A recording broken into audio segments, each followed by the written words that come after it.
പാവിത്രത്തിന്റെ ഒരു അപ്കമിങ് എപ്പിസോഡിലേക്ക് എല്ലാവർക്കും സ്വാഗതം. ഒരു ദിവസം വിക്രമും അനിയൻകുട്ടനും ബൈക്കിൽ പോകുന്ന സമയത്ത് ഒരു കള്ളൻ വഴിയിലൂടെ പോകുന്ന ഒരാളുടെ മാല പൊട്ടിച്ച് ഓടുന്നുണ്ട്. ഇത് വിക്രം കാണുന്നുണ്ട്. വിക്രം എടാ കള്ള നിൽക്കടാവിടെ മാല പൊട്ടിക്കുന്ന ഓടുന്നോടാ എന്നും പറഞ്ഞുകൊണ്ട് പിറകെ ഓടുന്നുണ്ട്. പക്ഷെ വിക്രമിന് അവനെ പിടിക്കാൻ കഴിയുന്നില്ല. പിന്നീട് വിക്രം അനിയൻകുട്ടനോട് പറയുന്നുണ്ട്, എന്താടാ അനിയൻകുട്ട, ഇപ്പോഴും ഇതൊക്കെ ഇവിടെ നടക്കുന്നുണ്ടല്ലേ? അപ്പോൾ അനിയൻകുട്ടൻ പറയുന്നുണ്ട്, ചേട്ടൻ അറിയാഞ്ഞിട്ടാ, ചേട്ടൻ പണി നിർത്തിയതോടെ ഇത്തരം പണികളൊക്കെ ചെയ്യാൻ നാട്ടിലുള്ളവർക്കൊക്കെ ഭയങ്കര ഇൻട്രസ്റ്റ് ആയിരിക്കുന്നു. ഇത് തന്നെയാ പതിവ് പല്ലവി ഇതൊക്കെ തന്നെയാ ചേട്ടാ. മുൻപ് വിക്രമേട്ടനെ പേടിച്ചെങ്കിലും എല്ലാവരും ഒതുങ്ങിയിരുന്നു. പക്ഷേ ഇപ്പോഴുണ്ടല്ലോ പിടിച്ചുപറി മാത്രമല്ല, മയക്കുമരുന്നിൻ്റെ ബിസിനസ്സും നന്നായി നടക്കുന്നുണ്ട്. ഇത് കേട്ട് വിക്രം പറയുന്നുണ്ട്, എന്താണ് നീ പറയുന്നത്? നമ്മുടെ നാട്ടിൽ മയക്കുമരുന്ന് ബിസിനസ്സും നടക്കുന്നുണ്ടെന്നോ? നീ സത്യമാണോ ഈ പറയുന്നതെന്ന് ചോദിക്കുന്നു. ഇത് കേട്ട് അനിയൻകുട്ടൻ പറയുന്നുണ്ട്, ശരിയാ വിക്രമേട്ട, ഇതിൻ്റെ മുൻപന്തിയിൽ ആരാണെന്നറിയാവോ? നമ്മുടെ സേട്ടും പരമവുമാണ്. ഇത് കേട്ടിട്ട് വിക്രം പറയുന്നുണ്ട്, എനിക്ക് മനസ്സിലായി, അവരുടെ രണ്ടുപേരും ഒത്തുചേർന്നിട്ടുള്ള കളിയായിരിക്കും ഇത്. പിന്നീട് വിക്രമും ഫ്രണ്ട്സും കൂടി പരമുവിനെയും സേട്ടുവിനെയും തകർക്കാനായി തീരുമാനിക്കുകയാണ്. ആരും അറിയാതെ വേദയോട് വിക്രം കള്ളം പറഞ്ഞു പോവുകയാണ്. തനിക്കൊരു ഓട്ടമുണ്ട്, വൈകിട്ടേ വരൂ എന്ന് പറഞ്ഞുകൊണ്ടാണ് വീട്ടിൽ നിന്നും ഇറങ്ങുന്നത്. നേരെ രാത്രി പോകുന്നത് അവർ പരമുവിൻ്റെ ഒളിത്താവളത്തിലേക്കാണ്. അവിടെ പരമവും സേട്ടും അവൻ്റെ ആളുകളുമുണ്ട്. അങ്ങനെ മയക്കുമരുന്ന് വെച്ചിട്ടുള്ള അവരുടെ സങ്കേതം അവർ കണ്ടുപിടിക്കുകയാണ്. അങ്ങനെ ഗുണ്ടകൾ അറിയാതെ വീടിനുള്ളിൽ കയറിക്കൊണ്ട് ആ മയക്കുമരുന്ന് ശേഖരത്തിന് അവർ തീ വയ്ക്കുന്നുണ്ട്. ഇതിനിടയിൽ വേദ വിക്രമിനെ വിളിക്കുന്നുണ്ട്. വിക്രം, നീ ഇത് എവിടെയാ എന്ന് ചോദിക്കുമ്പോൾ വിക്രം കള്ളം പറയാണ്. ഞാനിതാ ലോഡ് ഇറക്കിക്കൊണ്ടിരിക്കുകയാണ്. വേദേ, എന്തിനാ നീ വിളിച്ചത്? അല്ല, എനിക്കൊരു സംശയം, നീ എന്നോട് കള്ളം പറയുന്നുണ്ടോ എന്ന്. അവിടെ ലോഡ് ഇറക്കുന്നത് പോലെ അല്ലല്ലോ വിക്രം എനിക്ക് തോന്നുന്നത്. നീ എന്നോട് പിന്നെയും നുണ പറയാൻ തുടങ്ങിയോ എന്ന് ചോദിക്കുകയാണ്. ഇത് കേട്ടിട്ട് വിക്രം പറയുന്നുണ്ട്, ഇല്ല, ഞാൻ സത്യമാ വേദ പറയുന്നത്, നിന്നോട് ഞാൻ കള്ളം പറയോ എന്ന് ചോദിക്കുന്നുണ്ട്. ശരി ശരി, ഞാനിപ്പോൾ ഇത് വിശ്വസിക്കുന്നു. പിന്നെ നീ എപ്പോഴാണ് വരുന്നത്? പെട്ടെന്ന് ഇങ്ങോട്ടേക്ക് വരില്ലേ എന്ന് ചോദിക്കുകയാണ്. ഇത് കേട്ടതും വിക്രം പറയുന്നുണ്ട്, ഇല്ല, നീ കിടന്നോ, ഞാൻ കുറച്ച് കഴിഞ്ഞിട്ടേ വരൂ. എന്നാൽ ശരി, നീ എനിക്ക് ഒരു ഉമ്മത്താ എന്ന് പറയാണ്. വേദേ, എന്താ നീ പറയുന്നത്? ഇവിടെയെല്ലാം ആളുകളുണ്ടെന്ന് വിക്രം പറയുന്നുണ്ട്. അതിനെന്താ, ഞാൻ പരസ്യമായിട്ടല്ലല്ലോ ചോദിച്ചത്, ഈ ഫോണിലൂടെ അല്ലേ ചോദിച്ചത് എന്ന് പറയുകയാണ്. അങ്ങനെ വിക്രം ഒരു ഉമ്മ കൊടുക്കുന്നുണ്ട്. അങ്ങനെ വേദ പുതച്ച് മുടി കിടന്ന് ഉറങ്ങുവാണ്. കുറച്ച് സമയം കഴിഞ്ഞതും വിക്രം പതിയെ വീടിനകത്ത് കയറുന്നുണ്ട്. പതിയെ റൂമിലേക്ക് എത്തുവാണ്. വിക്രം വേദ കിടന്ന് ഉറങ്ങുന്നുണ്ട്. വിക്രം പെട്ടെന്ന് തന്നെ ഫ്രഷായി വന്ന് വേദയെ അടുത്ത് കിടക്കുകയാണ്. അപ്പോൾ വേദ സ്വപ്നത്തിൽ ഇങ്ങനെ പറഞ്ഞുകൊണ്ടിരിക്കുന്നുണ്ട്, വിക്രം, നീ എനിക്ക് വാക്ക് തന്നതല്ലേ, നീ അടിപിടിക്കൊന്നും പോവരുത്, കള്ളം എന്നോട് പറയരുത്, എന്നോട് സത്യം മാത്രമേ പറയാവൂ, ഒരു വൃത്തികേടിനും നീ പോവരുത്. അതാണ് അങ്ങനെയുള്ള നിന്നെയാണ് എനിക്ക് ഇഷ്ടം. നീ എന്നോട് തന്ന സത്യം നീ തെറ്റിക്കത്തില്ലല്ലോ എന്നൊക്കെ ഇങ്ങനെ ഉറക്കത്തിലും വേദ ഇങ്ങനെ പറയുകയാണ്.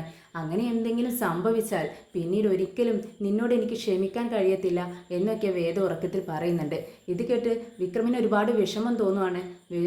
വിക്രം പതിയെ വേദയുടെ മുടിയിലൂടെ ഇങ്ങനെ വിരലോടിച്ചുകൊണ്ട് ഇങ്ങനെ ഇരിക്കുകയാണ്. തലയിലൂടെ ഇങ്ങനെ തഴുകിക്കൊണ്ടിരിക്കുന്നുണ്ട്. എന്നാൽ പരമോ താൻ ശേഖരിച്ചു വെച്ചിരുന്ന മയക്കുമരുന്ന് നശിപ്പിച്ചതറിഞ്ഞ് ആകെ ഭ്രാന്ത് പിടിച്ചതുപോലെ ആവുകയാണ്.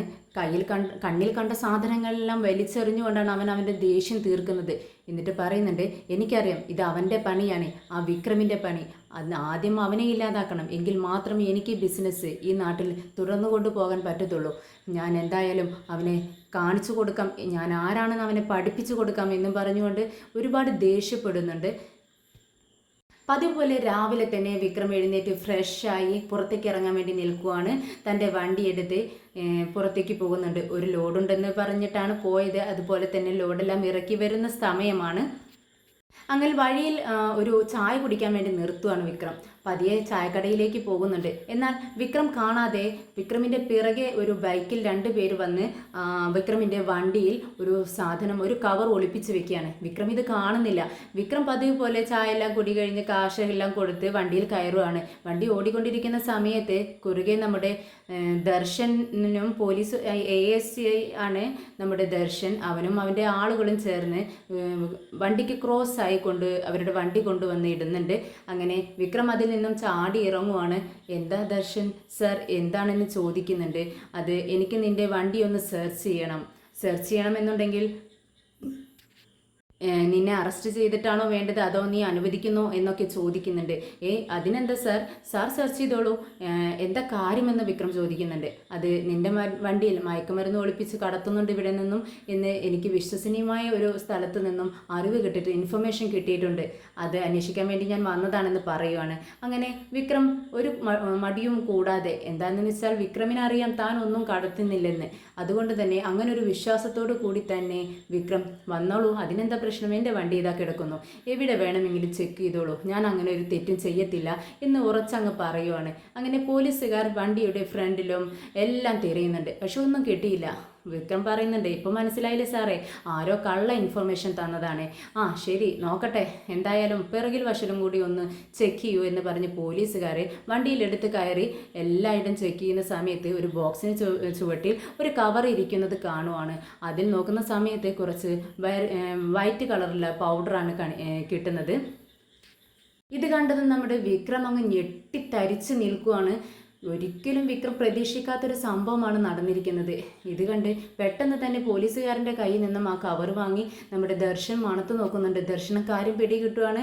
ദർശൻ പറയുന്നുണ്ട്, എടാ നീയല്ലേ പറഞ്ഞത് നിൻ്റെ കയ്യിലൊന്നുമില്ലെന്ന്, ഇതെങ്ങനെ നിൻ്റെ വണ്ടിയിൽ വന്നടാ? ഇത് കണ്ട് വിക്രം പറയുന്നുണ്ട്, അത് തന്നെയാണ് സാർ ഞാനും പറയുന്നത്, ഇതെങ്ങനെ എൻ്റെ വണ്ടിയിൽ വന്നു, ഇത് എൻ്റേതല്ല സാർ, സാർ ഞാൻ പറയുന്നത് വിശ്വസിക്കണം, ഞാൻ ഇങ്ങനെ ഒരു തെറ്റ് ചെയ്യില്ല സാർ എന്ന് ദർശനോട് പറയുന്നുണ്ട്. പക്ഷെ ദർശൻ അത് വിശ്വസിക്കുന്നില്ല. പോലീസുകാരനോട് പറയുന്നുണ്ട്, ഇവനെ പിടിച്ച് വണ്ടിയിൽ കയറ്റ് എന്നും പറഞ്ഞുകൊണ്ട് നേരെ സ്റ്റേഷനിലേക്ക് വിടുകയാണ് വിക്രമിനെയും കൊണ്ട്. എന്നാൽ പെട്ടെന്ന് തന്നെ നമ്മുടെ വിനയൻ ഈ ന്യൂസ് അറിയുന്നുണ്ട്. വിനയൻ ഓടി വരുവാണ് വീട്ടിലേക്ക്. എന്നിട്ട് മാഷിനോടും വേദിയോടും അമ്മയോടും എല്ലാവരും ഓടി വരുമോ, എല്ലാവരും ഓടി വാ അമ്മയെ, വേദി ഇങ്ങോട്ടേക്ക് വാ എന്ന് പറഞ്ഞ് വിളിച്ച് കൂവിക്കൊണ്ടാണ് വരുന്നത്. അങ്ങനെ എല്ലാവരും പേടിച്ച് നിൽക്കുന്നുണ്ട്. എന്താ കാര്യം പറയുകയാണ് വിനയനോട്. വിനയൻ പറയുന്നുണ്ട്, അതെ നിങ്ങൾ അറിഞ്ഞോ, നമ്മുടെ വിക്രമിനെ പോലീസ് അറസ്റ്റ് ചെയ്തു. വെറുതെ അല്ല കേട്ടോ, വലിയൊരു കുറ്റത്തിനാണ് ചെയ്തിരിക്കുന്നത്. അവൻ്റെ വണ്ടിയിൽ നിന്ന് കുറച്ച് പൗഡർ കണ്ടെടുത്തിട്ടുണ്ട്. വെറും പൗഡർ അല്ല കേട്ടോ, മയക്കുമരുന്നാണെന്നൊക്കെ പറയുന്നത് എന്നൊക്കെ പറയുകയാണ്. ഇത് കേട്ടിട്ട് എല്ലാവരും തരിച്ചു നിൽക്കുവാണ്. മാഷിന് വിശ്വസിക്കാൻ പറ്റുന്നില്ല. എടാ നീ പറയുന്നത് സത്യമാണോ? അതെ അച്ഛാ, ഞാനെന്തിനാ വെറുതെ പറയുന്നത്, സത്യമാ അച്ഛാ, അവനെ പോലീസുകാർ അറസ്റ്റ് ചെയ്തു എന്നാണ് എല്ലാവരും പറയുന്നത്. ഇത് കേട്ടിട്ട് വേദ പറയുന്നുണ്ട്, അച്ഛാ ഇത് വിശ്വസിക്കരുത്, വിക്രമിനെ ആരോ ചതിച്ചതാ.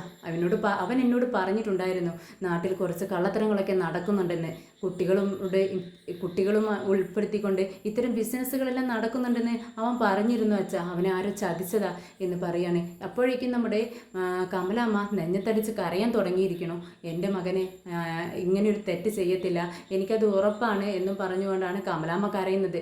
അങ്ങനെ വേദ പുറത്തേക്ക് പോകാൻ നിൽക്കുകയാണ്. അച്ഛനോട് പറയുന്നുണ്ട്, അച്ഛാ ഞാൻ പോയി ഒന്ന് അന്വേഷിച്ചിട്ട് വരാം, എന്തായാലും ഒരു വക്കീലിനെ കാണണം, എന്നിട്ട് അദ്ദേഹം പറയുന്നതനുസരിച്ച് പെട്ടെന്ന് തന്നെ കാര്യങ്ങളെല്ലാം മുന്നോട്ട് നീക്കണം, ഞാൻ പോയി ഒന്ന് സ്റ്റേഷനിൽ പോയി അന്വേഷിച്ചിട്ട് വരാം എന്ന് പറഞ്ഞുകൊണ്ട് പുറത്തേക്ക് ഇറങ്ങുമ്പോൾ നമ്മുടെ വിഷം പറയുന്നുണ്ട്, വേദ ഞാൻ കൂടി വരാം. പക്ഷേ നമ്മുടെ വേദ സമ്മതിക്കുന്നില്ല. ഇല്ല ചേട്ടാ, നമ്മുടെ കടയിലെ കാര്യങ്ങളെല്ലാം നോക്കാൻ ചേട്ടൻ അവിടെ വേണം, കുറച്ച് സാധനങ്ങളെല്ലാം പർച്ചേസ് ചെയ്യാനും കൊടുക്കാനും എല്ലാം ഉണ്ട്, ചേട്ടൻ കടയിലേക്ക് ചെല്ലൂ, ഞാൻ ചെന്ന് കാര്യങ്ങളെല്ലാം ചെയ്തോളാം, വൃത്തിക്ക് ചെയ്തോളാം എന്ന് പറഞ്ഞുകൊണ്ട് വീട്ടിൽ നിന്നും ഇറങ്ങുവാണ് വേദ.